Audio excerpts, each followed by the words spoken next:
tell me something. What do you know about Wakanda?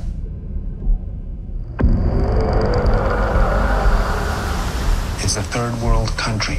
Textiles, shepherds, cool outfits, all a front. Explorers have searched for it. Called it El Dorado. They looked for it in South America. But it was in Africa the whole time. I'm the only one who's seen it and made it out alive.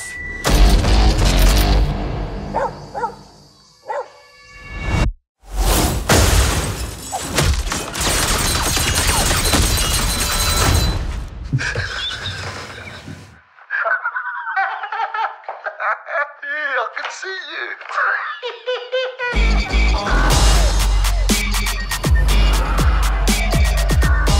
The world is changing.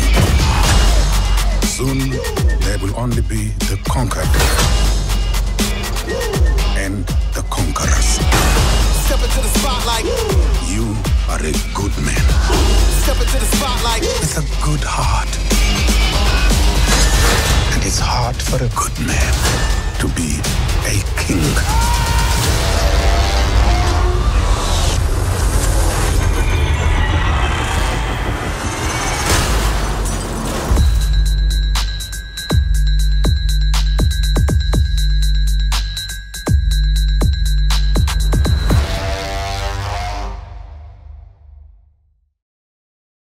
Welcome to Nerdgasm, everyone. What is going on? And oh my god, that trailer was amazing. Did you see it? Was it awesome? Actually, that's a legit question. Put it down in the comments. Did you see it? Or is this the alternate version of this video where I had to remove the trailer because copyright was like, no, fuck you. You can't put that here because you're not a big YouTube channel. And that hurts my feelings, YouTube. Come on. We know people that did it. I'm not going to point names. But what did you guys think of the trailer? It was awesome. There was stuff in there that just made me squeal, my inner squealdom, and I couldn't hold back, okay? It was freaking great. First thing we see that dude with the one arm being interrogated by the dude from Lord of the Rings. You know what I'm talking about, right? That's Ulysses Claw. And he's being interrogated by Everett Ross, who's being played by Martin Freeman. You guys remember, right? Martin Freeman, he was in Captain America Civil War. He done derped hard when he thought that he was being the good guy. But for some reason in the Marvel Universe, when you think you're part of the government and you're being the good guy, you're actually being the bad guy. It's like a funny laugh that we get to have. But he's being interrogated about where Wakanda is and what Wakanda is. And Martin Freeman just thinks that Wakanda is this low-key third world country. They eat, beans for dinner. Wakanda is high-tech as hell. Wakanda is amazing, and you see it later on in the trailer. We'll get to that. Go back to the interrogation scene, please. Thank you. But Claw has actually seen the inside of Wakanda. He knows what Wakanda is. He knows that the whole thing is a front. And this is actually really important because in the comic books, currently everybody knows that Wakanda is the most technologically advanced country on the planet because they combine science with magic. Nothing is too far out of the realm for them. They don't shun things that they don't understand, except for outsiders. They do shun outsiders. But everything else, they're like, nah, we accept it all. Well, Claw has seen this. And if you guys remember from Age of Ultron, Claw actually had vibranium, and Ultron freaking took that shit from him so he could build his better body. He even chopped off Claw's arm, which is great because Claw needs that new sonic cannon vibranium arm later on anyway. So he might actually get that in this movie. But he needs to get that arm so he can become the Claw, which is one of Black Panther's villains. But back to what I was saying.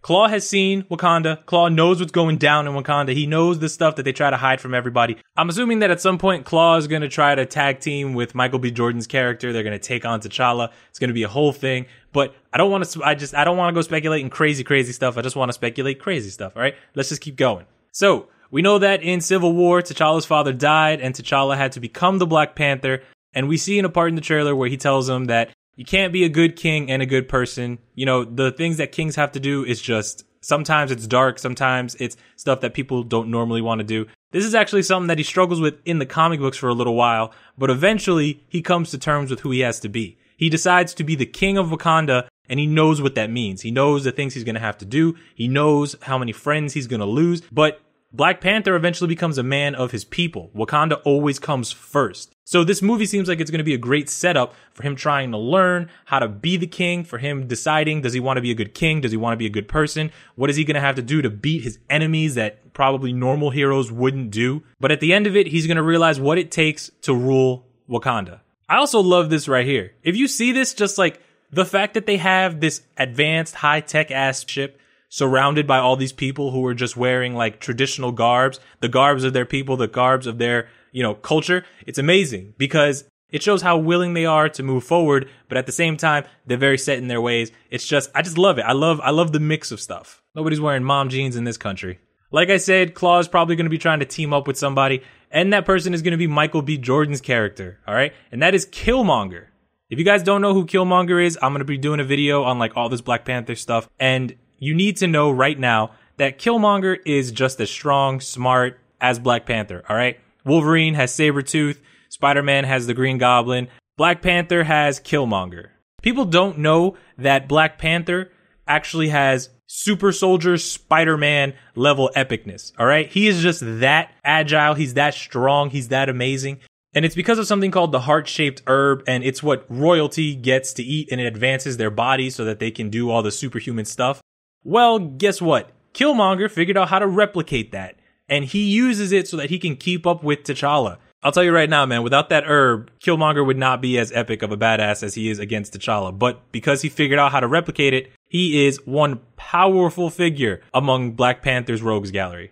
Another person that we're going to see in this movie is Man-Ape. You guys see Man-Ape? He's right here. He's, the one being all man-ape-ish. It's crazy. I'm sorry. I'm just being ridiculous. But for you guys that don't know, Man-Ape, he's another important villain in Black Panther's history. He is a tribe leader. He was eventually shunned in the comic books. He gets kicked out and he hates T'Challa. He wants revenge. I mean, a lot of these people hate T'Challa just because they want revenge, and it's like a royalty thing. It's not like, oh, we were trying to be villains and then they stopped us, like Spider-Man stopping somebody from robbing a bank. This is all royalty, owning land, king of tribes stuff that makes them hate Black Panther. And Black Panther is just a fucking badass. But even with all these villains, Claw being in it, Man-Ape being in it, the main villain looks like it's going to be Killmonger. What I think is crazy is that in a comic book run called Jungle Action, Killmonger actually went up against Black Panther and he beat him. And it was at a place called Warrior Falls. Now, if you look at this scene right here, tell me this does not look like a place that would be fucking called Warrior Falls. You look at the screen and then you look in the mirror and then you tell yourself, pretending it's me, that this does not look like a place that would be called Warrior Falls. This is just, I love this. This is a thank you, because Black Panther does not get enough recognition. Moving on to people that don't get enough recognition. The warrior women of Wakanda. Are you serious? Look at these people. They're badass. They're kicking the shit out of everyone. They are savages. Okay? The people who grow up in Wakanda are amazing. The women who train to become warrior women are just savages. You do not mess with them. They could beat they have beaten Black Widow before. Not all of them. Some of them, not every single one of them could beat Black Widow. But there have been ones who can beat Black Widow. It almost makes me worried because they fight like they're superhuman. It's crazy, but they're not. You have Ayo, who's played by Florence Kasumba, and she was in the Civil War movie. You remember he made that little comment about, I would love to see that fight. And then she was also in Wonder Woman. She played the Amazon Senator. She was in what? Come on, she was an Amazon there. She's as close to she's gonna get as an Amazon in this universe. It's amazing. And then there's another one whose name I cannot pronounce. I'll put it on the screen. And she is from The Walking Dead, okay? Then there's Nakia, who's played by Lupita Nyong'o. And Nakia is in love with T'Challa in the comic books, and her obsession eventually turns her into an enemy. But out of all the women that have shown up, the most important one that's probably around right now because T'Chaka is dead is Angela Bassett playing Queen Ramonda, all right? And that is Black Panther's stepmother, not his real mother. His real mother died, but we have the stepmother who is an important figure in his life. And with the father gone, she's probably going to try to help him figure out what he wants to do. Maybe she doesn't even want Black Panther to be king because of the whole thing with T'Chaka dying. And then eventually that's going to lead him to being like, I want to be a man for the people. I want to be the king. But oh my God, guys, with all this crazy stuff, there's villains. There's Wakanda. That's like this great tech city. And there's this freaking Thundercats looking at symbol on top of the thing. You guys know that's fucking Thundercats. Don't lie. With the crazy, amazingly strong warrior women of Wakanda, with his mother, his sister, the woman who's going to be his wife, the woman who wants to be his wife, the people from recognizable shows that we love, Michael B. Jordan.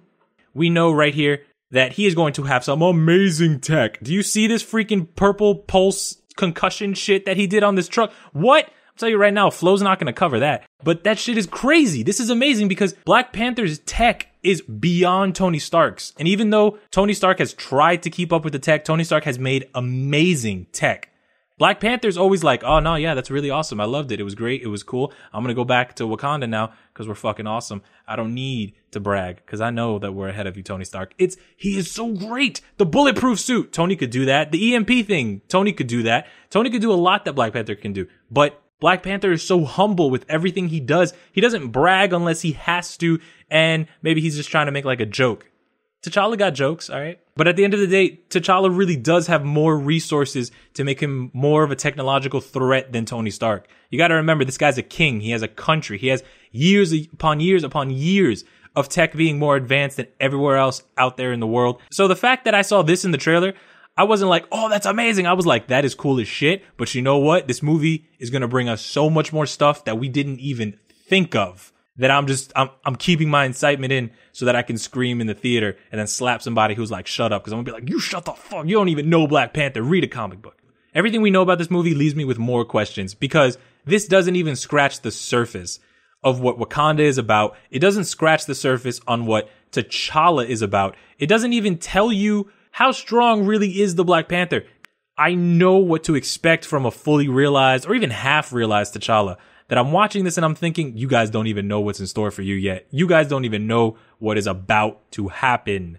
It is amazing. And I really hope you guys stay tuned for the Black Panther videos coming because even though I love this trailer, even though I'm trying to break it down, I can't do it all. It's just, it's not enough to break down a whole history that people are not 100% familiar with and give a good video. That is why we have to break this down into who is T'Challa, his tech, his origins, his sisters, the women, the freaking villains, all that stuff. We have to do it, and we're going to do it here on Nerdgasm, guys. Stay tuned for more. I'm sorry I haven't been posting in a while. I've been working on something really big for you guys, and I hope I can have some news about it next week to tell you guys because you're going to love it. I will see you guys in the next video. Freaking let me know if you're pumped for Black Panther. Oh, thank you for watching. Goodbye.